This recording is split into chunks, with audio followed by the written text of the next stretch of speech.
Good to see you all today. Happy Tuesday. This week is off to an amazing start here at Youth Collaboratory with lots of moving pieces. I'm sure it's equally exciting and busy where you are. So, thank you for taking some time to be together in community with us here at Youth Collaboratory and your peers all across the country. As an icebreaker today, we would love to hear from you in the chat about three things that you would like to take with you or have with you if you were stranded on a deserted island. So please add in the chat which three items so I can figure out which one of you I need to be with on the deserted island. Hopefully, we're all there together and so we can utilize each other's tools. My go-to is something that can create fire, something that can keep me safe, so likely something that's sharp, and something that I could use for entertainment. And it's hard to choose. I probably would dig out an iPod. A straw filter, a machete, and a boat. I heard that. That's a good one. Definitely want to be on the island with you, Lorianne. Oh, my cats, coffee, endless supply of sparkling water. Yeah. I have a new favorite thing, Nicole, where I squeeze the lemon over ice and then I pour my sparkling water in, and it feels so luxurious. A fishing pole, lighter, and a hatchet or a knife. Nice, Kim. Yeah, you all will definitely be some good island mates. A guitar, coffee, and machete. Mm-hmm. Mm-hmm. So when the iPod dies, then we could just ask you to play. Then you'll start singing. Nice. Nice. Anybody else?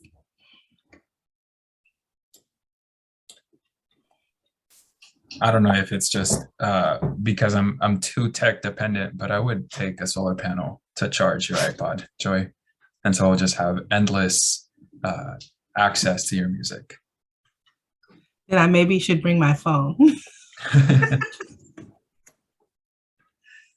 Nice. All right. Well, welcome. It's so good to be together today. I'm going to hand it to Yvonne to talk a little bit about our agenda. Yeah, so today we're going to share some updates from what we're seeing specifically in IMS and how it relates to the program goals that we have. So we're going to spend a little bit of time doing that.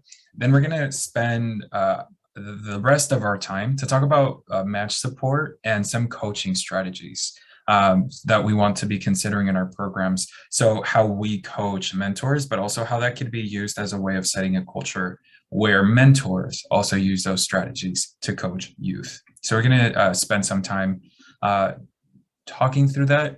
Then at the very end, we're just going to present a couple of next steps, a couple of things to keep in mind, and then we'll be on our way. We will let you go for the rest of your Tuesday. So before we hit the ground running, we just want to do a brief little check-in just to see how we're doing, how we're feeling from our work this week. So in the chat, if you could just enter from a scale of 1 to 10, how are you doing today? And in one word, why? So again, just in the chat, from 1 to 10, how are you doing today? And in one word, why?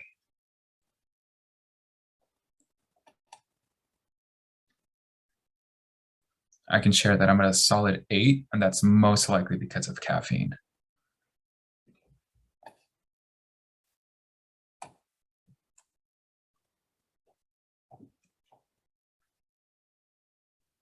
That's right. I'm glad breakfast is keeping you at an 8. I see 7 because of sleep. Is that sleep is helping you be at a 7, or sleep is preventing you from being higher than a 7? Sleep is important though, so crucial. I see the 8 from the sunshine.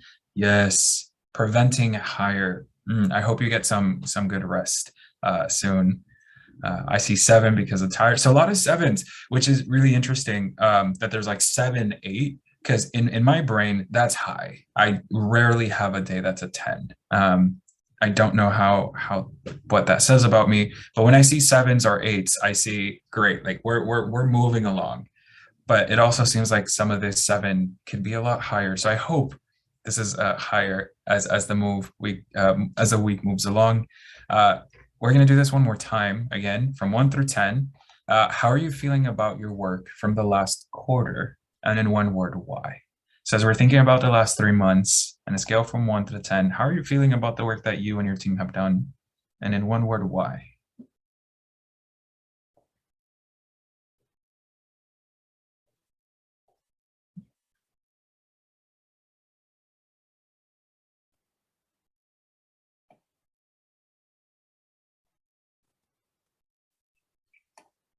Six because of being overwhelmed. I hear that.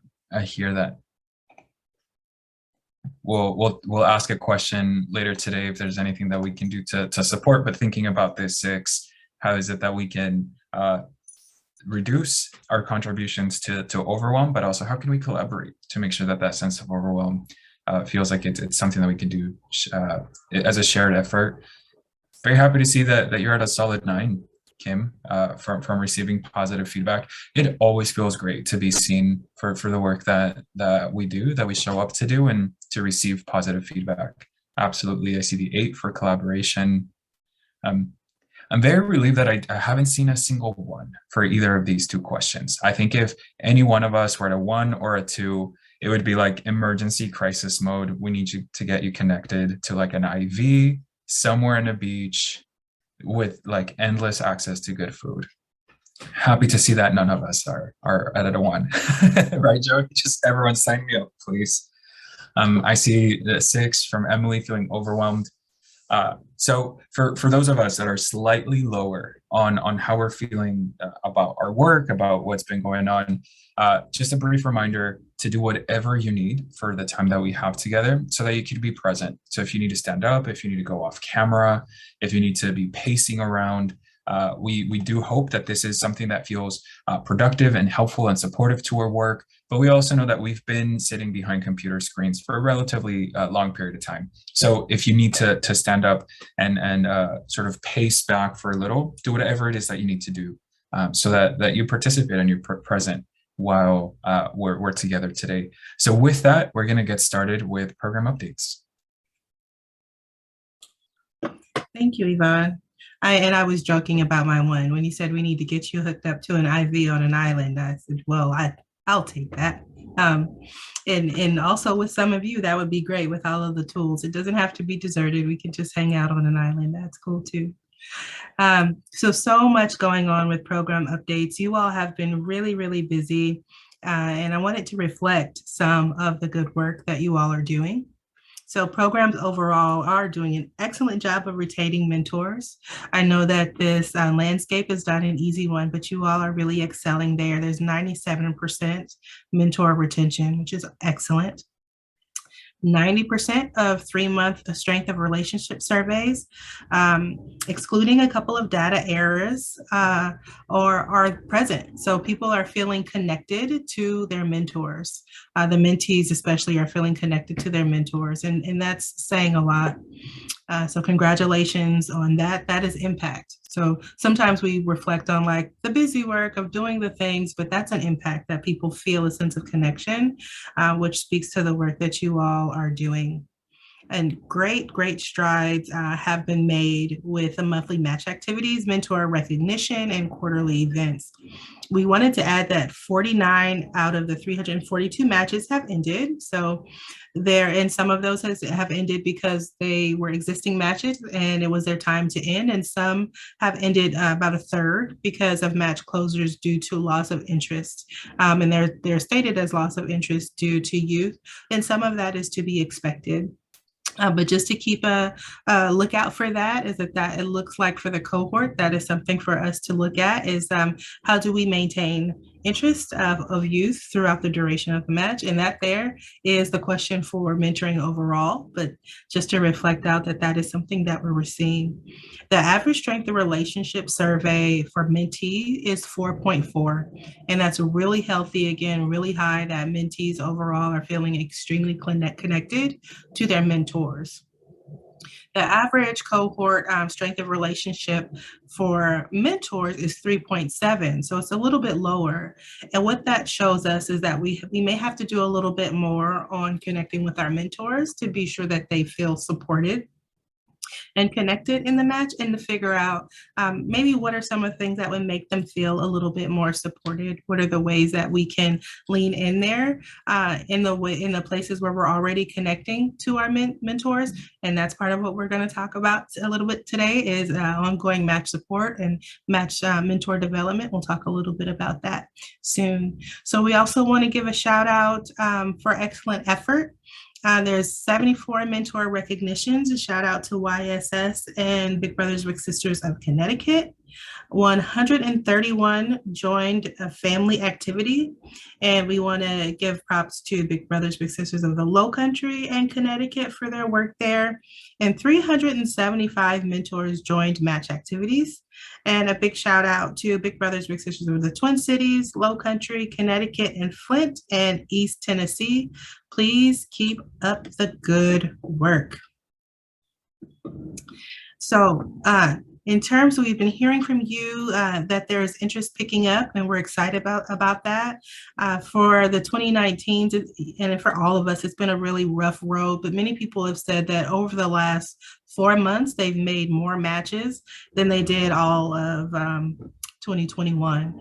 And so we're excited to see that with the community members feeling more sense of safety and security, especially around COVID, that there seems to be growing interest around mentorship. So we look forward to seeing increased interest and, of course, more matches as people become feeling more safe and start to step out again and look for opportunities. We know that you all will be right there waiting for them.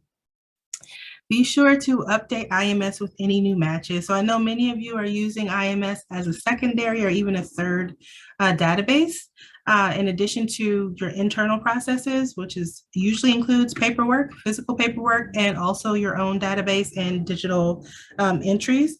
We just want to be sure that we're capturing that data in IMS as well.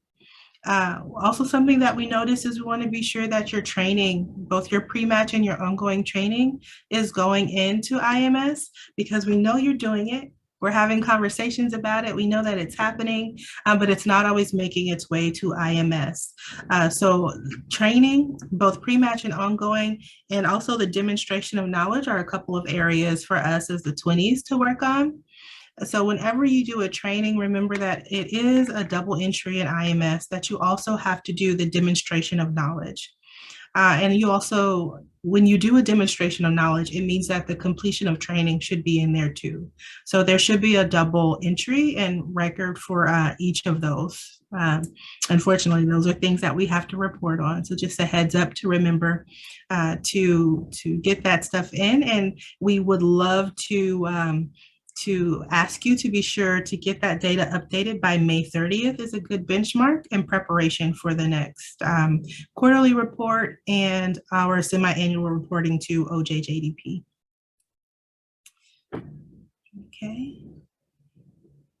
Also, something to keep in mind about training, that it could be based on things that you're hearing in your match support in those conversations. It doesn't necessarily have to always be preset, pre-recorded, or something that is, say, in a database of trainings that you have. But if you hear in the case management that you're doing and you're following up with folks that there is a need, that you can always create something simple or send videos and then follow up with them for the demonstration of knowledge, but it doesn't necessarily have to be a lecture or something of that nature for it to be an amazing training. Something else I wanted to remind you all is the bit of a cheat code with IMS when you're doing your match support, that there is so much information that you can add when you manage match activities. So in this drop-down list of match activities at this one session, let's say you did a follow-up and you're doing mentor check-in, the monthly mentor check-in, you could check here that they talked about that there was a one-on-one match meeting. If you shared a resource with the mentor, you can also share a referral made to a resource. If you know that mentee, for instance, had a goal of learning to bake, and during their last one-on-one meeting, they made a cake together, you can also say that they achieved a goal. And then after they made the cake, then maybe the mentee decided they want to learn how to do something else. Maybe now they're interested in rock climbing. You could also check that they developed a new goal. So just a heads up that you can use this one entry point to upload a lot of information, and you don't have to upload it all individually. So if you check numerous boxes, this will all self-tabulate into IMS, and we'll be able to see it all and when we pull those reports. So just a quick reminder that is a useful tool for you to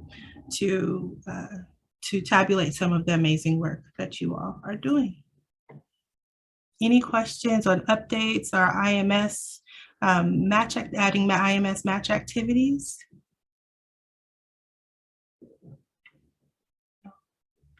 All right. Well, if they come up, feel free to let us know. So as we review, or as we just reviewed the information that you have been entering into IMS, it's clear that there are some aspects of the program that are moving forward at full speed. Seeing a lot of mentors attending some of the structured activities, seeing families attending family activities, mentor recognition. So rather than just stopping at the black and white numbers, we're curious if any of you have any highlight to share around what's going really well in your project. Anything that stands out from the data that we just shared, or maybe things that are not currently reflected in the data. What else is the data not covering, but that really highlights what's going really well in your program? Feel free to enter in the chat or just go off mic, go off mute.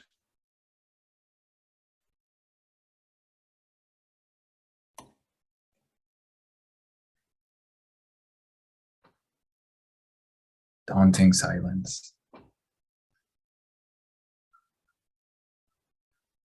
So we do really want to recognize that the momentum is shifting from during the pandemic and all those 2 years of a lot of shifting. There's another shift starting to happen where there are communities that are starting to gather in person. Flows of the program are starting to shift. So we hope that as your team and your program is shifting, that you are able to recognize that there are some really good things starting to happen as we adapt back into a different flow. In order to not make this as awkward silence, I can move to the next question. Oh, thank you, Kim. In the chat, Kim shares that parents are feeling more and more connected to the mentors. It's really incredible to see when adults become partners around mentoring relationships, where the parent, the caregiver, and the mentor feel like there's a mutually beneficial relationship there. It's no longer just a transactional interaction. Very happy to hear that that's going really well. Just for context with everyone, we had the opportunity to do a mentoring visit with Kim and her team last week, and it is so evident that parents really appreciate the connection with mentors. So definitely something that is going really well. We're also curious to hear about areas of support. So knowing that there is a little bit of overwhelm in the air, that we just finished the first quarterly report, it feels like there's always a deadline around the corner. How can we support? What are some of the things that are coming up? Some of the implementation of the enhancements? What type of spaces can we create? What type of resources could we share in order to make sure that you feel supported in the implementation of the project?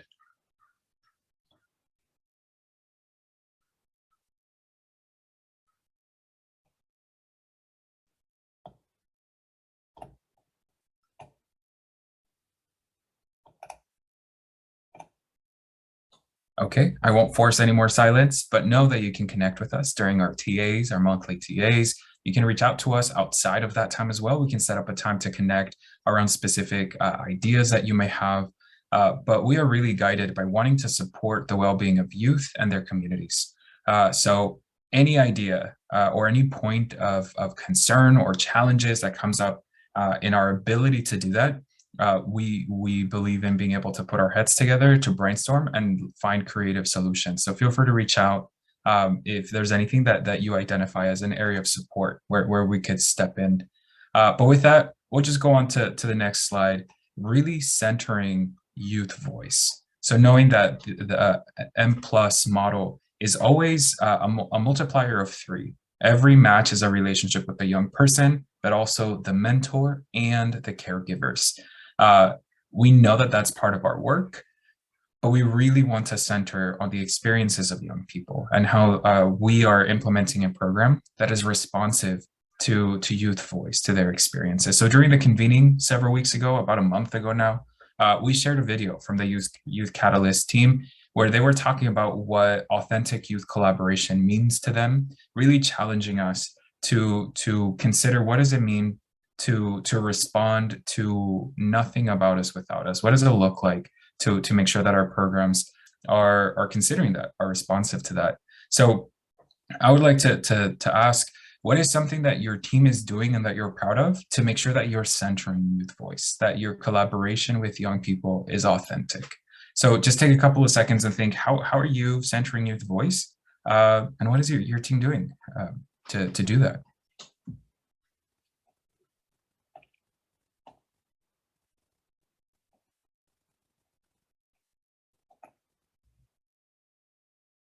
Is it through surveys? Is it during your check-in calls? If you have more of a community center, are there specific ways that you encourage feedback and input within your center, within your physical office space?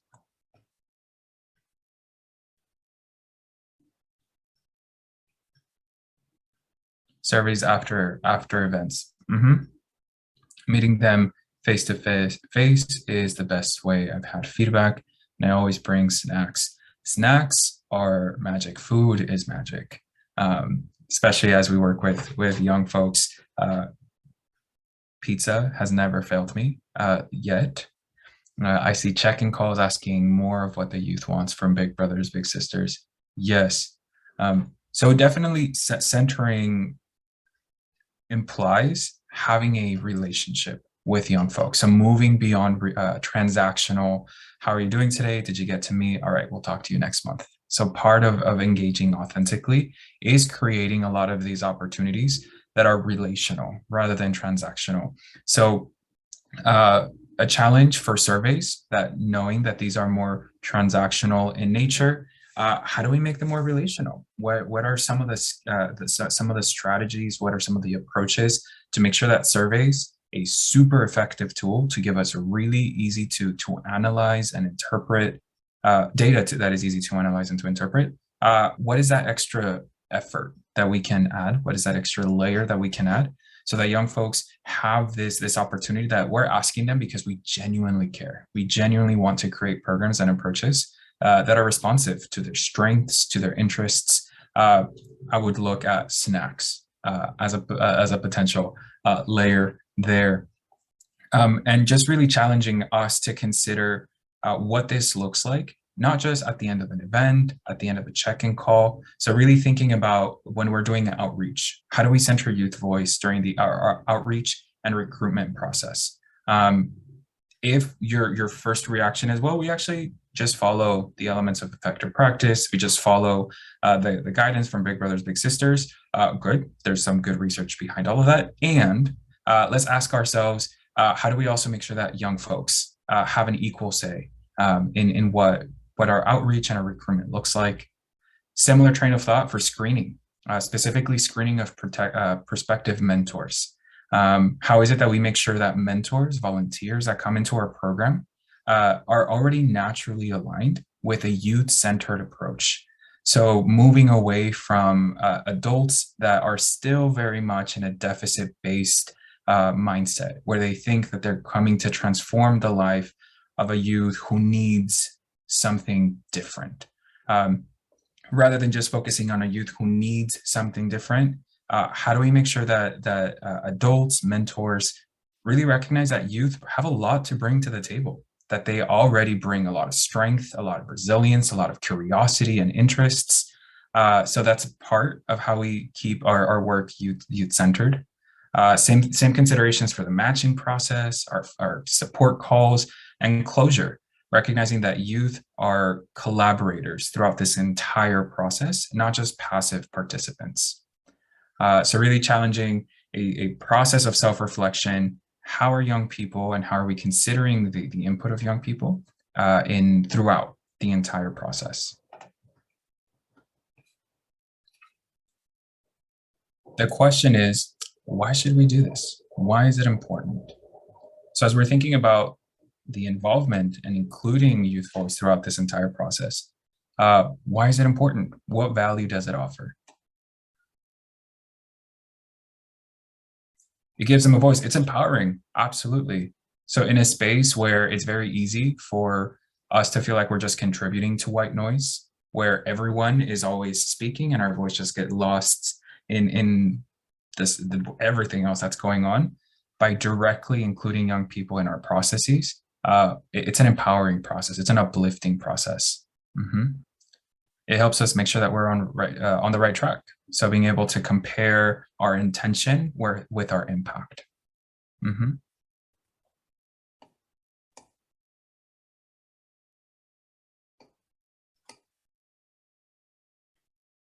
Anything else that comes up as to what is the value in partnering with young people?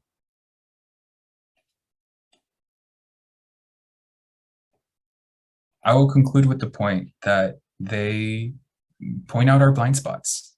I was having a conversation with someone last week around outreach efforts, about outreach and the challenges of outreach today, and how several years ago, closer to decades ago, it was easier to go to a youth center, to go to physical spaces where young people gather. But young people gather in virtual spaces more and more. And many times we don't know how to reach those spaces. Many times our outreach and our invitations don't make it to the spaces where young folks gather. And it is through collaboration that we can be able to identify those blind spots of where are young people nowadays, what type of messaging is able to be the most responsive. So part of collaborating with young folks and moving beyond seeing young folks as passive participants is that as full collaborators, they bring a lot of wisdom that is specifically related around what it means to live in the information age, where most information lives on the internet and it stays on the internet. So how is it that we can recognize that there are some blind spots that just come with generational gaps, and young folks can really help us move collaboratively, for lack of a better term. Yeah, thank you for that, Yvonne. I also want to again affirm, Kelsey, your comment around it gives them a voice. And I think it also it prepares them for using their voice, like to be expected to lean in and expect for people to listen to them, in modeling how they should be treated. And so I think as we can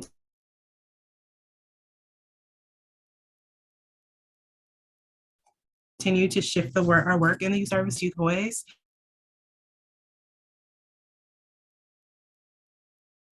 centering example.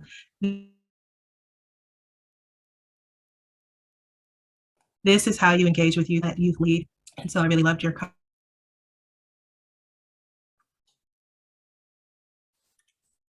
comment there around giving them a voice, because they have that wisdom,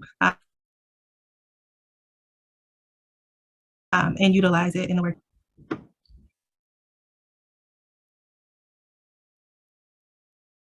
I'm going to pause because it looks like, hear me okay?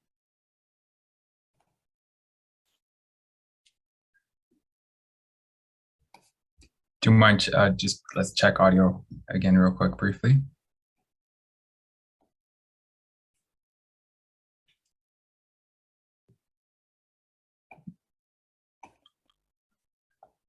How Your audio is still fairly glitchy, at least on my end. For other folks, just quick thumbs check. Thumbs up if audio is working fairly well. Thumbs down if the audio is still coming in and out. Okay, I see thumbs down. Okay, just so to keep us moving, what I'm going to do is I'm going to take over the presentation. And I'll switch over to my screen.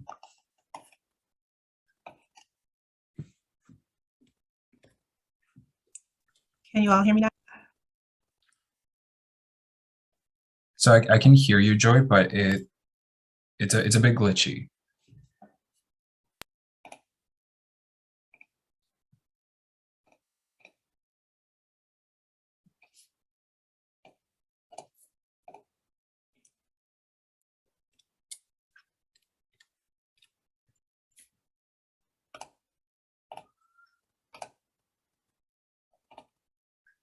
Okay, hopefully this frees up some of your bandwidth, Joy, and then that is easier.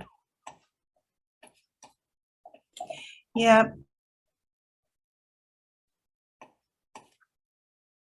Still not hearing the audio, still glitching. I'm gonna keep us moving forward for now. Not sure what alternatives we could try for now, but hopefully the internet is a little bit more gracious. I also wanted to point out, Kelsey, your statement, not being heard can be devastating to a child. I never had a voice growing up, so you're right, that is empowering. Yes, and I think something that often gets written off is attention-seeking behavior. When a lot of the alternative to not having a voice is that when young people do want a voice and they almost demand attention through their voice, that many times gets punished. Many times we believe that a child is being spoiled or that they're just displaying attention-seeking behaviors. And what I like to say in these type of conversation is give them the attention. Attention is a basic human need.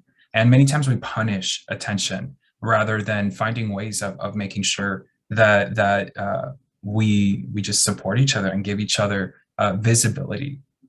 Some kids will seek attention in a negative way because they aren't heard. Yes, and because social connection is really complicated. And there are social norms. There are cultural norms about when it's appropriate, how it's appropriate. So I can think of my parents, they would share stories of how whenever their grandparents came to visit, their initial hello was never with eye contact. It was always with the gaze down in order to say hello. And after my great grandparents acknowledged them, then you can return to that, to just a typical interaction.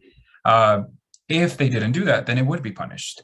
And so I think what happens is that culturally, socially, there are a lot of rules, there's a lot of norms and how we engage with each other. But when it comes to young folks, they're not born knowing all of those things.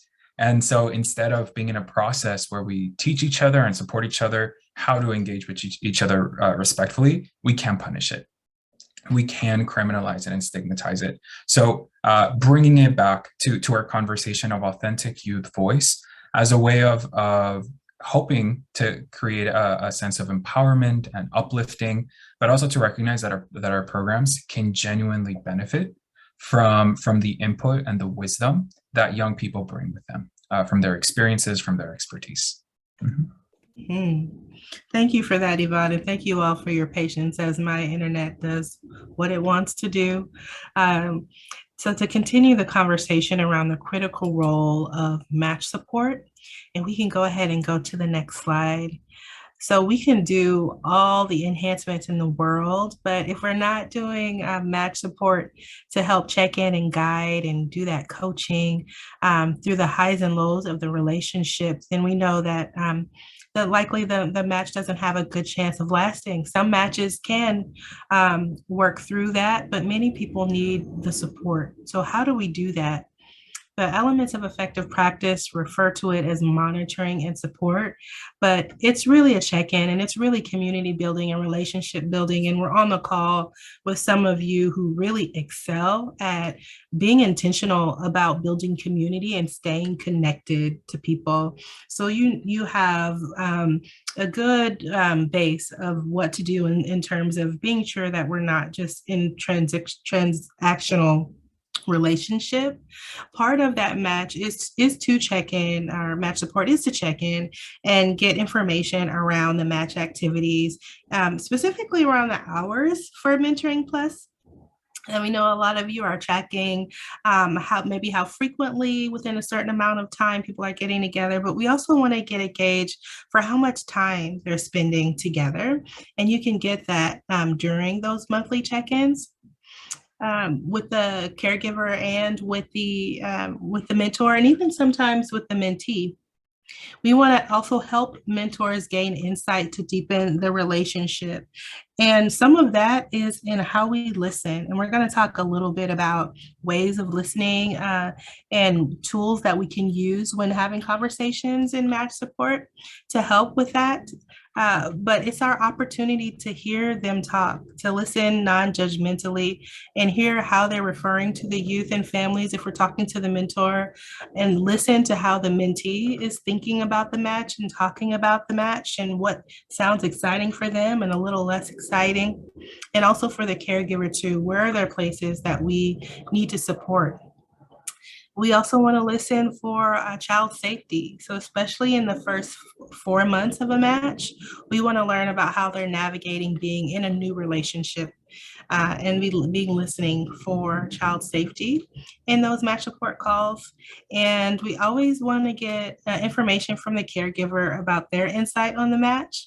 I know that there's different types of caregivers everywhere, and family, and different people come to the program with different expectations, but we do want to get an idea of what the parents' experience of the mentoring program has been and what their experience of the match is, because we always want to help that match to grow into a fulfilling relationship.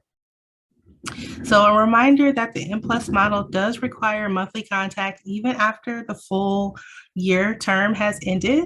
If they are still enrolled, then that monthly match contact is required and should be documented for all three parties, for the mentee, mentor, and caregiver. And is there anything that's missing that you all would add to things that you can do and glean from match support? I'd love to see that in the chat, or feel free to come off mute.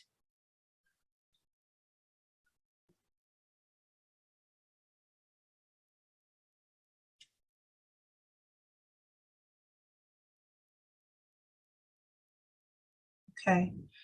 Right. Well, I know that there are so many of you who are really good, strong members of your community and are keeping touch, and you know all the do's, all of the latest achievements and challenges of the families that you're connected to, and that you do that really well. We ask that you continue to do that and to document it so that we can see all of the good work that you all are doing. So I know we've talked a lot about match support. Really what it is coaching. And I just want to share this quote with you all. Coaching creates an opening in communication that being directive does not. It invites conversation, problem solving, and the realization on the part of those being coached that they are active participants in the process. And I really love this quote because it brings in that culture of mentoring. And so in the same way that we want our mentors to go out and be active listeners and be collaborative, and those relationships to be balanced on both sides, we know that we're learning from our mentors too. And we want to be sure that they feel like an active part in this process.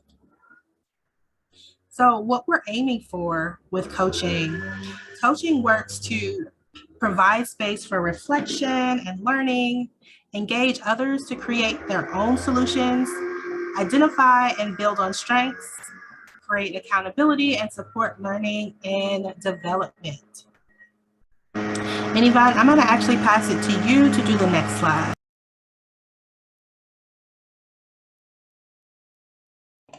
Thank you, Joy.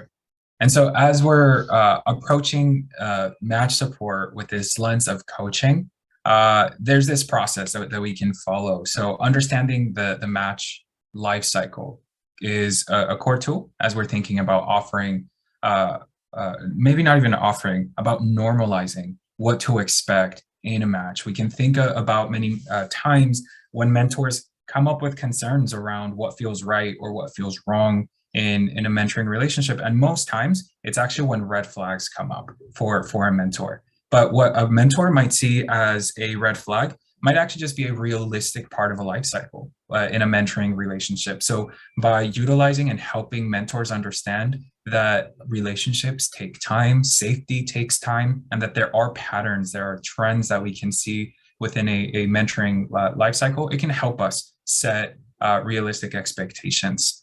We can do this by asking open-ended questions. So we have a better sense of what are the things that they're noticing, what are the things that they are responding to, where are their concerns coming from.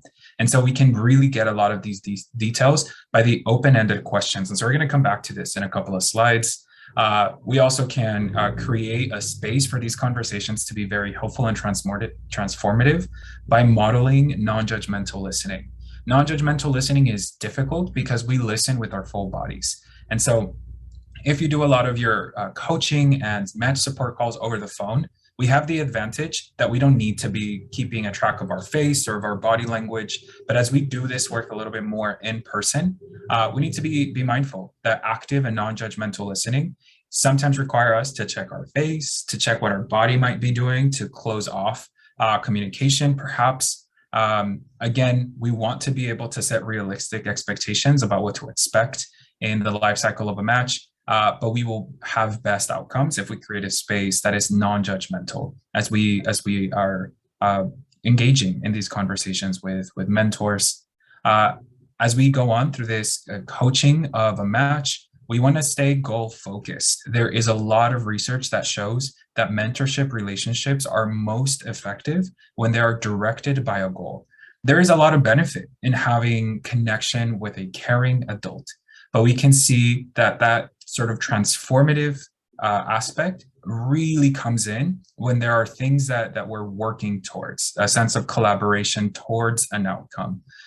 This is also bringing it back to authentic youth engagement by creating goals, co-creating goals with young folks, where youth themselves get to identify what their goals are and what steps we should take in order to get there. We recognize growth and development. We celebrate the small wins. This comes in alongside a growth mindset, which we'll cover in a second, but that is very much part of coaching, where we recognize that any effort is a win. We really want to recognize that showing up is 50% of the work. And so if folks are showing up, there's already a lot to be able to recognize and to notice as part of growth and development. And doing all of this coaching within Mentoring Plus and grant-funded work comes along with documentation and accountability. So making sure that we're keeping tabs on all of this activity. And this really helps us do systems self-reflection. So going back to comparing our intention and our impact. So what is our intention contributing to youth mentoring work? And how does documentation hold us accountable to that? How is it that we realize that we are achieving what we intend, or perhaps not necessarily? Maybe we realize in the data that we receive and the feedback that we receive that a lot of the time and energy that we're dedicating is not having the impact that we probably had intended, if that is the case. But also the opposite of that. Maybe we're feeling a little burnt out, a little overwhelmed. And with the data, we can realize that our work is paying off, that our intention is having positive impact. So as we're doing this coaching, as we're working or approaching match support with a coaching mindset, this is really rooted in a growth mindset. So growth mindset, just by a show of hands or reactions, how many of you are familiar with growth mindset? I see, thank you, Nicole. Maybe, maybe not. So growth mindset comes from the work, yeah, I see it, Kim, yes. Growth mindset comes from the work of Dr. Carol Dweck, and it essentially is a belief that we all, regardless of where we are in life, we continue to grow and develop and have the capacity to improve ourselves. And this belief comes from a lot of research that, or at least my understanding of this, it comes from neuroplasticity. So neuroplasticity referring to like our brain cells, the neurons in our brain, and plasticity, the fact that they're malleable. And so there's two stages in our life where our brain just constantly is changing, specifically being 0 to 5 and during adolescent years. But outside of those two blocks, our brain is constantly changing. It has this ability to grow, develop, and improve ourselves. How does a growth mindset, how is that connected to the way that we can coach and support mentors and youth? There's two layers to this. The first one is that we want mentors to recognize youth in their own capacity to grow, to develop, and to continuously improve themselves. So we want mentors to approach their role from a growth mindset rather than a fixed mindset. A growth mindset is always about the and what else, recognizing that the story doesn't end. Fixed mindset is very much about things are what they are. We don't try anything different than what we know we are capable of. If it looks bad, it is bad. If it's good, if it looks good, it is good. So it's a little bit more black and white, a little bit more rigid, while a growth mindset remains curious. So we really want mentors to approach relationships with this curiosity centered around growth mindset. And the second layer is from our programs approaching that in that same way with mentors.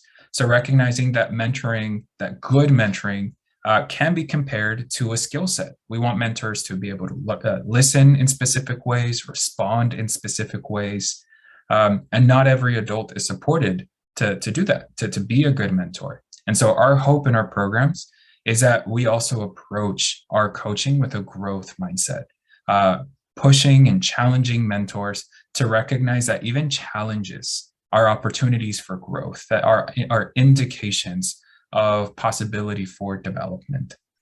So we really want to go from, oh, well, I just experienced a hiccup with my mentee. I don't know if this is a good fit. This feels challenging.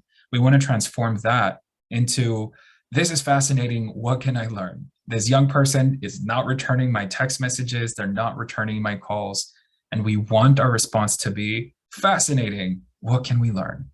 So leaning into curiosity rather than a black and white interpretation of what may be happening. So again, we want to start challenging our programs to do this in the two layers of us as staff members with mentors, but also mentors with young people. So being able to see that growth mindset and fixed mindset is not just around supporting the development of youth, but it really has the ability to strengthen programs all around.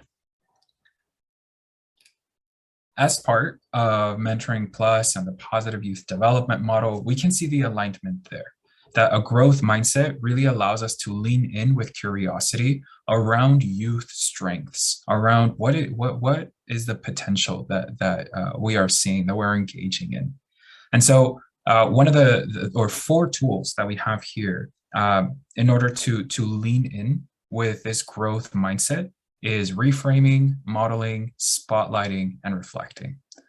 We can do this during our match calls, our match support calls. If we have an activity, a match activity or a family activity, we can use these skills to lean in with a growth mindset as we're offering coaching. And so it is very, very likely from the work that I know that you all do, that you're already doing this in some capacity. Perhaps you're doing it with slightly different terms, slightly different frameworks, but these 4 skills are really good at building relationship, telling stories, sharing stories, but also leading that coaching, that sense of where are we going? How do we get there? Let's celebrate the wins. Let's make a plan for the work ahead. And so reframing is about being able to offer brand new perspectives to information that we receive. Hopefully, within our work, this reframing will always lead to a strengths-based perspective. And so I can think of several years ago, I was a volunteer on a crisis team. And a lot of my work initially, during a lot of those initial interactions, were around reframing. I can think of young people who would share very big emotions around specific relationships with parents, with friends, and many times they would punish themselves for having those big emotions. And it was very transformative to say, wow, it sounds like you really love your father. It sounds like your relationship with your friend is really important. So just doing a small little reframing of this is heavy and unbearable and toxic to I can tell you care a lot. That little reframe can help young people recognize that they might have abilities and capacities that they otherwise would be seeing from a completely different perspective, or behaviors that could be described as manipulative. We could also see them as young people being resourceful and creative, that they have really sharp social skills. So reframing is this tool where we provide a different perspective, and within our work, ideally, a perspective centered around a strength. One of my favorite reframing is around alternative leadership. I have moved away from saying alternative leadership because I think it's starting to have a couple of more stigmatized perspectives around it. But when I was doing school-based work, a lot of the troublemakers, they're always leaders, folks who can influence an entire classroom by whatever it is that they do during that 45-minute block. It might not be the most helpful for the teacher, but that is a leader, 100%. And so reframing is really about recognizing that the impact that young people have can almost always be seen in a constructive, empowering, powerful way. So that's reframing. Modeling is another way of saying the cliche: we need to be able to walk or talk. So if we believe young people are sources of strength and power, we want to be able to make sure that our programs recognize that. There's another opportunity for youth collaboration. We want to be able to model collaboration. We want to be able to model our appreciation for what young people bring to the table. So we encourage youth voice by asking what the youth has experienced to the young person. We in our check-ins with the adults, so the mentor and the parents, we try to model by asking, well, what have you seen? What have you heard? What have they told you? Always recognizing that they themselves have their own interpretation and experience of the match, of the mentoring relationship, but we want to model what we're doing. So always bringing it back to making sure that our actions are matching our ideas, our goals. I'm going to review the last two briefly, and I would like us to engage with some stories on the ground. What does this look like in practice for you? So spotlighting could be similar to reframing, but spotlighting is just giving time for strengths to be recognized, for challenges to be recognized. So if a mentor, if a mentee just spent about 3 minutes talking to you about something that happened, spotlighting is being able to say, oh, it sounds like this happened. That sounds challenging, or that sounds really exciting. Well done, congratulations. So spotlighting is being able to make sure that we are naming the competencies that have been developed, the connections that have been made, or the experiences that have occurred. Reflecting is just a simple strategy where we are able to encourage questions of, and what was this like for you? What did you think at the time? What have you thought about since? So reflecting is being able to provide that sounding board of the impact of specific experiences. So with these 4 strategies that can help us with coaching, with integrating a positive youth development model, I'd like to hear from 1 or 2 of you about a time when you used one of these 4 strategies, whether you named them in this way or not. What happened when you reframed, when you modeled, when you spotlighted, or where you reflected, and what was the impact of that?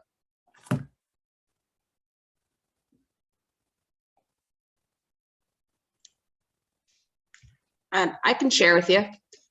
I had a student who is very, very popular, and he likes to kind of like what you had described. He's a people pleaser, which is good, that he likes to be with people and he can be fun and humorous. So that is definitely a strength. But it's hard for the family, for the mom, because he tends to get in trouble with it, because he is the one acting out in class. And he is the one who is getting into trouble with it. So I did get the opportunity of doing some reframing of just letting mom and his mentor know that these are also things that if we can hone them in and work with them on it, that these are strengths too, because he doesn't have fear of being in front of people, and he has a great sense of humor. So some way down the road, he's going to be able to use that to his advantage. So Thank you, Kim. Yes, I think that's a solid example of behavior that would otherwise or runs the risk of being punished. It runs the risk of telling folks like, you need to do less of that. But as we're thinking about using this positive youth development growth mindset, it could really help us see that those behaviors could actually be very pro-social. It could, within the society that we live in, it could actually make him a lot of money. People get a lot of money for being able to speak well in front of folks, for being able to manage relationships and group activities. And so being able to offer that, give time to spotlight the behavior, being able to reframe it, and then maybe start modeling slightly different things on how do we make sure that this is behavior that is pro-social, that is beneficial, that is healthy. Absolutely. And being able to reflect that back.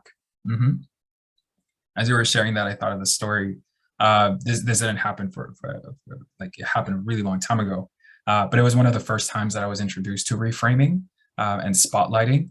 It was done by, so what happened is there was a young man who entered a space and started to steal things. And so the person that was in charge of the building came out, caught him in the act. And as I was speaking, the person was like, what's going on? Why are you doing this? And so ultimately they realized that the young person didn't have a job, and he was stealing these things in order to sell them and be able to buy food and be able to be all right. And so the man who was in charge of the building asked, all right, so what are your skills? Let's see, let me see if I can give you a job. I don't want you stealing things because I need these things, but let's see what skills could we put to use. And the youth was like, I got nothing. Like the only thing I can do is whistle. I'm terrible at everything else. And so the man said, like, perfect, this building is really silent. You are now in charge of whistling and making sure that this building is not silent and boring. This is your schedule. This is what's going to be expected.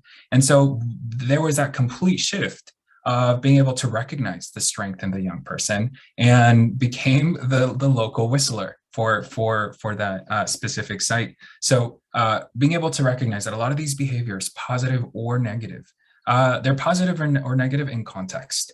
So it's really about our ability to reframe them, spotlight them differently, and offer that modeling and reflecting that allows us to offer this coaching through this growth mindset and a positive youth development. So thank you, Kim, for triggering that memory, because I think it's very much what we're hoping to do. See the behavior and see more than that. Being able to say, all right, fascinating.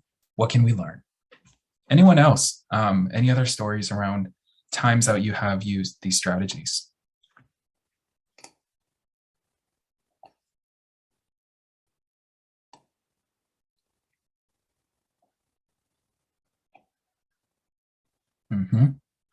See through the behavior to the underlying cause. Yes, being curious.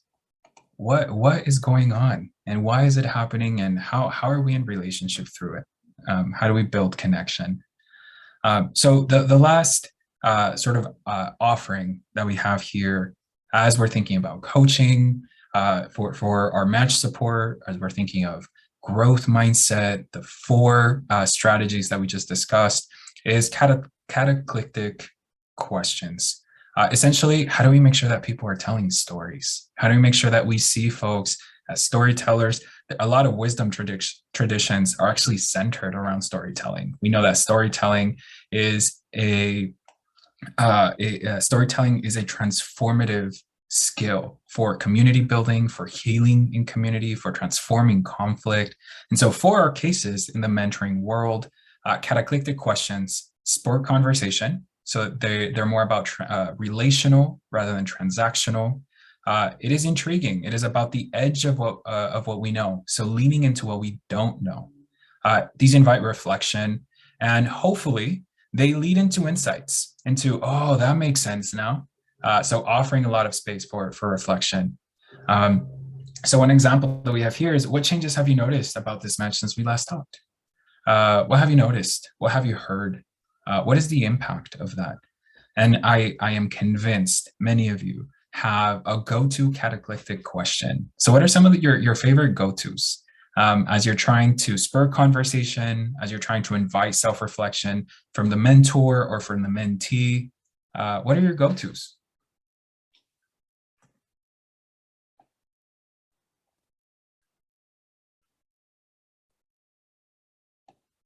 Tell me more. Yes.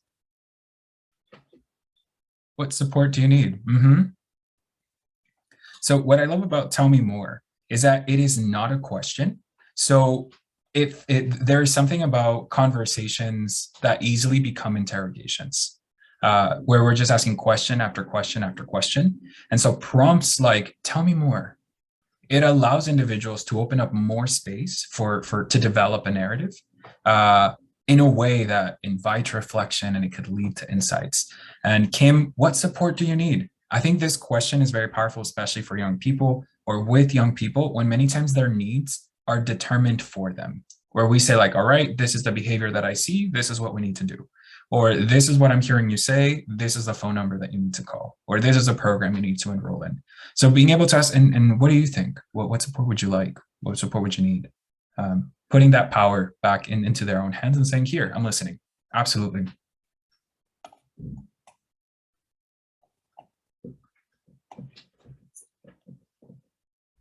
Any other go-to cataclysmic questions?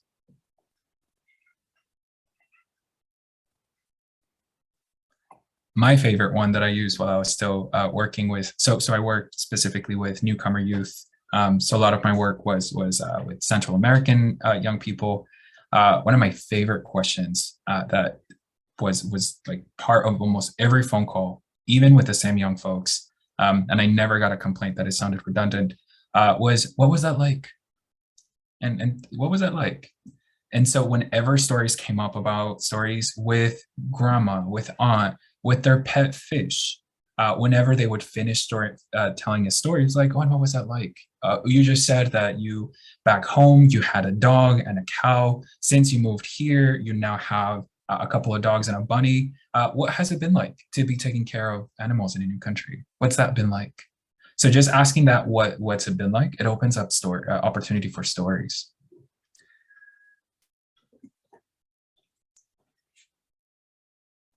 So the challenge here is to start thinking, how do we start opening space for storytelling as a way of integrating or creating opportunities to reframe, to model, to spotlight, to reflect. We will be able to do this and integrate these strategies for positive youth development by first creating space for story development, for narrative development, which is where these cataclysmic questions come in.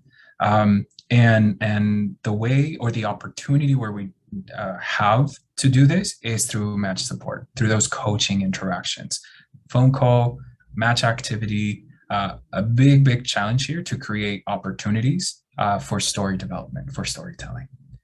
So we're going to try to synthesize all of this, and we're going to try it together. I'll pass it back to Joy for this. Thank you, Yvonne. So we have a bit of a case study, and I'm going to read it, and we will go from there. So Joey is 12 years old and lives with his grandparents. He and his mentor, Phil, were doing really well for the first 3 months of the match. Staff heard about activities that both enjoyed and how they each were excited about activities they planned to do in the future. They like being outside, so many of the things they do are things like hiking, bike riding, and playing ball. During the match support call at the 4-month point, staff heard a shift in both the conversations with Joey and with Phil. Joey shared that he doesn't think Phil likes him anymore and it hasn't been fun. Phil says almost the same thing about Joey, adding that Joey has suddenly become quiet and moody. Grandmother left you a voicemail saying, I am concerned that Joey is not enjoying having a mentor anymore and I don't know what to do. How would you coach this situation? So thinking about all the things that we've talked about today, things like catalytic questions, utilizing PYD in terms of reframing and modeling, spotlighting and redirecting, growth mindset, focusing on goals and motivational interviewing, or asking open-ended questions? How might you coach this match? Or what might you ask to better understand and help the mentor better understand what could be happening here? And a follow-up is, what strengths and assets might you pull forward to highlight?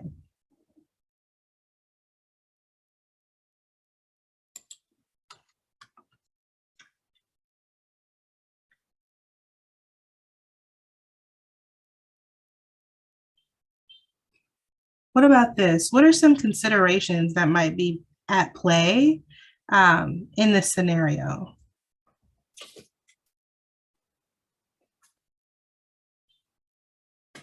I will give you all a hint. So Joey is 12. And if you all know any 12, 13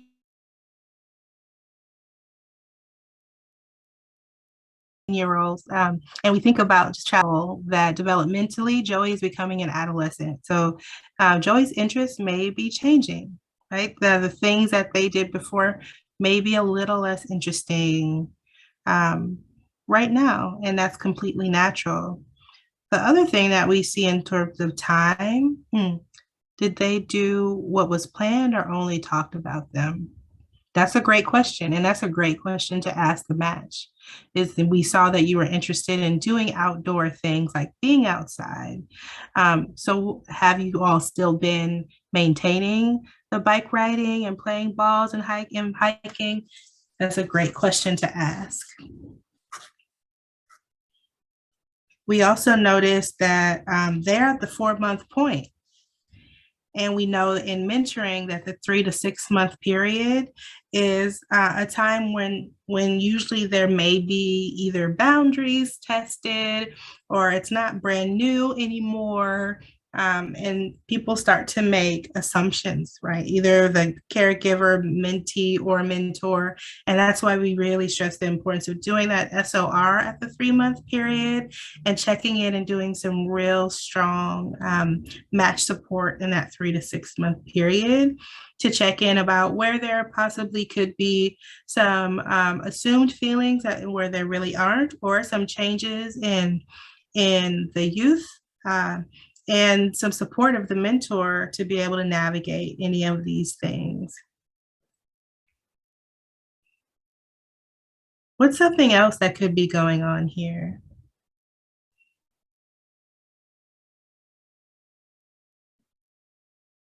We think about the last couple of years, anything, you never know when you talk to somebody what their last week was like, right? Anything could have happened. They could have been impacted in some way, or somebody that they care about could have been impacted Joey could be going through some challenges at school. Absolutely. At 12, that is absolutely normal. And so sometimes we have to talk to mentors about, and case managers about not taking things personally, because it's usually not about them, right? Especially when we're working with older youth, 12 to 17, there's so many things going on and competing with their attention.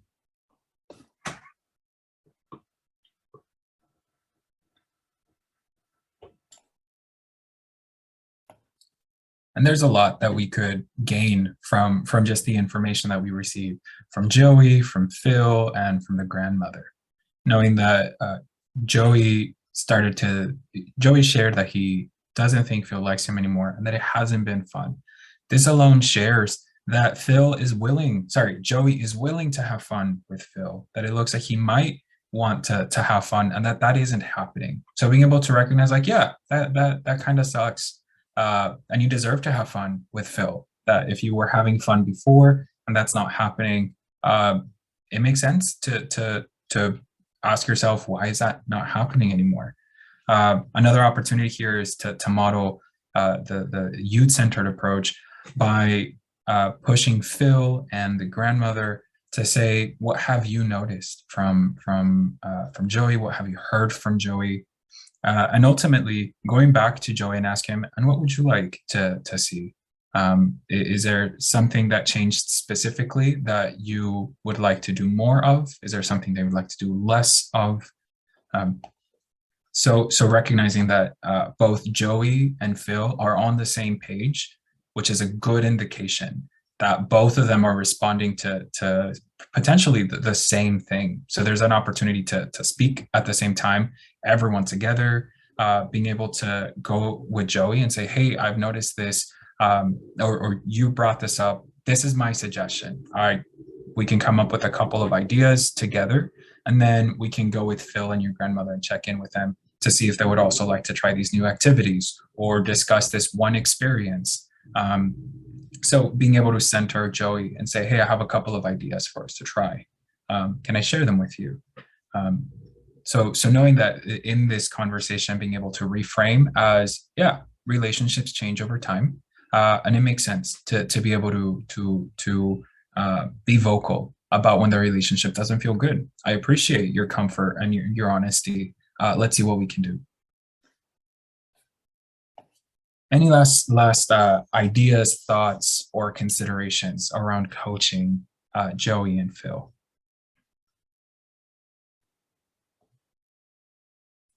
Is a mentor asking what Joey wants to do, or is a mentor making the plan?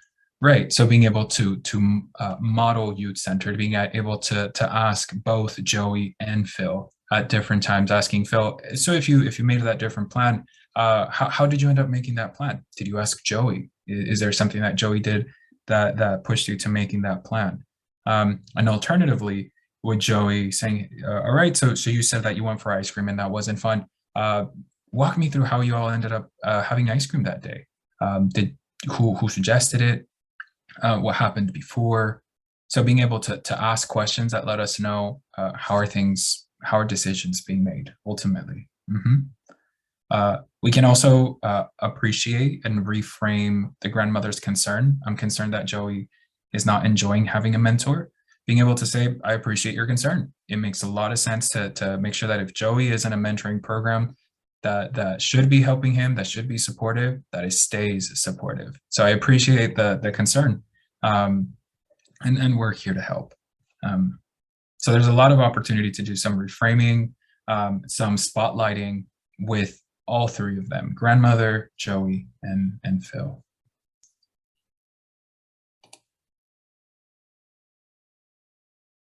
Anything else?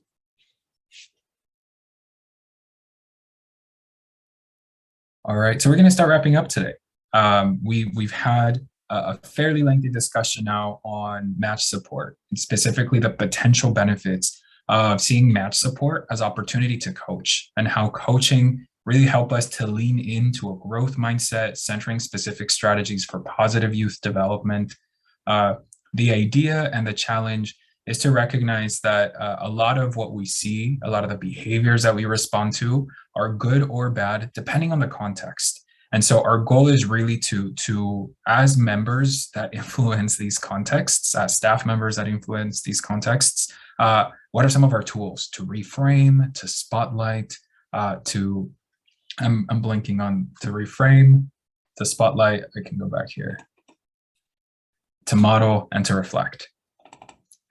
So with that, I'm just going to briefly cover some next steps that are coming up in these next couple of months. So a couple of dates to keep. We're going to be having TA Thursday on the 28th. Feel free to bring yourself just to hang out and connect with other folks from the cohort, or to start working through some technical assistance requests, whether it's IMS, whether it's starting to think about adopting some events that you may have, ideas that you want to workshop through. So that's happening on the 28th. And now moving forward, since you are now much more familiar with the Mentoring Plus model, we are moving these partner calls to an every other month schedule. So we won't see you we won't have this partner call until June, and then it's going to be every other month after. A reminder to register for each of these as well. And also a brief announcement that we are changing how we're managing calendars. We have heard the feedback that calendars, both for partner meetings and TA Thursdays, can be a little bit clunky. So we're going to start with updating our approach to TA Thursdays. You will receive an email notification from Google Groups, which is the main tool that we're going to be using now. It's going to be easier to update calendar invitations, to update who is included or who is removed from calendar invitations. No action will be necessary on your end. but you will receive a notification saying you've been added to this Google group. So just expect those notifications coming through. If you have any other questions that come up, either from that Google group, if you see it in your inbox and you're not entirely sure about where that's coming from, feel free to send us an email. We'll clarify, but also about anything else, whether it's integrating the conversation that we had today into your program, maybe having some of this converted into ongoing mentor training, whatever it is, feel free to reach out to us. We appreciate to hear from you and to be in partnership and collaboration with you. So with that, please complete the evaluation for today. Let us know how today was for you. Other than that, I'm going to hang out here just to answer any questions if you would like. But other than that, thank you so much for being here.